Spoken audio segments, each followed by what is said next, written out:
Welcome back to Power Play. The Supreme Court of Canada has annulled a Liberal candidate's one-vote win in last year's federal election. This is the first time the courts have stepped in to overturn an election result since 1988. You remember back in April, the Bloc Québécois, the candidate in the Bloc Québécois in the Montreal area riding had initially won that seat. But a judicial recount later found the Liberals actually took it by just one vote. Bloc then called on the courts to annul the results and hold a new election. Well, that brings us to where we are right now.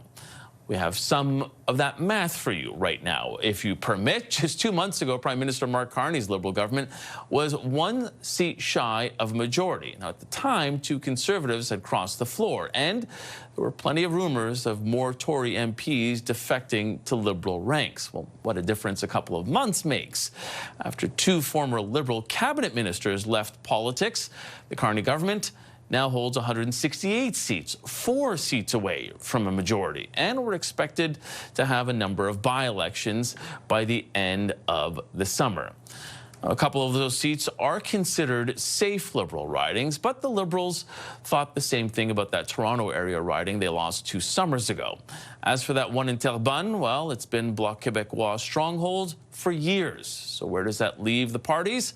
Let's ask Nick Nanos, the chief data scientist and founder of Nanos Research. And Nick Nanos joins us in studio. Thanks for being here, Nick. Great to join you. Let's start with those numbers as I just laid them out. The Liberals are a little further away from that elusive majority than they were a couple of months ago. And according to your numbers, support seems stable at the top line. How do you think that that will affect any of these by-elections going forward? You know, it's interesting. The numbers have actually been stable, Mike, since the last federal election. There's only a couple percentage points between the Liberals and the Conservatives. There's still just a handful of percentage points between them now. And, you know, it's been pretty well almost a year, not quite a year, but almost a year. And nothing's really shaken that particular trend line. What's interesting is that although the national numbers are fairly stable, there have been some statistically significant changes beneath the numbers in British Columbia and Quebec. British Columbia with the Liberals having a pickup, Quebec with the Liberals in a little bit of trouble. And that will be a factor when we consider the Terrebonne riding, which will now come up for a by-election. That hasn't been announced just yet. But talk a little bit about how the numbers are changing there, especially when you consider how provincially the Parti Québécois are in a great position there with an election coming in the fall. How does that have a knock-on effect to the Bloc Québécois and consequentially also for the Liberals? It's a bit of a 1-2 punch, Mike. You know, the interesting thing about the stuff in Quebec is that the Bloc Québécois is up, the Parti Québécois are up provincially. In our seat projections in the province of Quebec, we estimate that the Liberals could lose 6 ridings, Terrebonne being one of those ones that they could lose, and then they'd pick up some ridings in British Columbia. But it seems right now, the alignment of what's happening provincially in the province of Quebec is having a positive spillover federally for the Bloc Québécois. That's probably why they're very happy with the recent decision from the Supreme Court of Canada on that riding. When you look at the main issue out there for Canadians, affordability still near the top.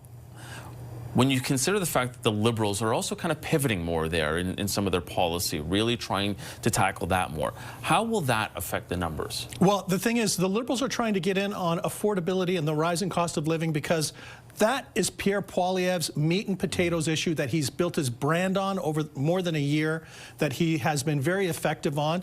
And, you know, I think for a lot of Canadians, they give him a tip of the hat for his focus on that. And, you know, for the Liberals, if they're going to try to break away, it's honing in on that particular issue. In the same way for the Conservatives, they need to beef up, you know, their strategy and their plan and their vision on dealing with the United States. So think of those 2 issues and each of the parties battling to be more competitive where they're currently trailing. How does that figure into all of the speculation, which I think is everybody's favorite parlor game here on Parliament Hill, when we may or may not have an election, especially when you consider the number of by-elections are going to start to add up. Let's add one more to the whole picture here. Matt Genereux, who had announced, the Conservative in Alberta, who had announced that he was going to be stepping away. We don't know when that is officially going to happen. He said the spring, but we could be looking at upwards of 4 by-elections here. I think a lot of it is going to have to do with the tone and substance in in the House of Commons, if the Conservatives are seen as being obstructionist to what the legislation that the Liberals want to introduce, if they are using the committee system, because right now the Conservatives in the bloc have a majority on all of the parliamentary committees, if they're seen as being obstructionist, it could trigger an election.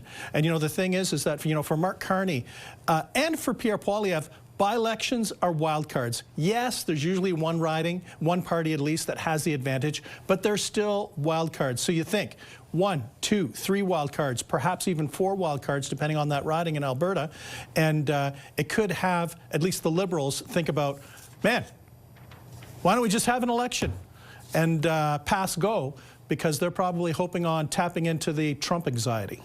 There's Trump anxiety, but at the same time, there's a big risk there. I mean, everybody knows that if you're in a minority government and you're not making it work, especially with some election fatigue, it's been, at this point, less than a year since we voted federally.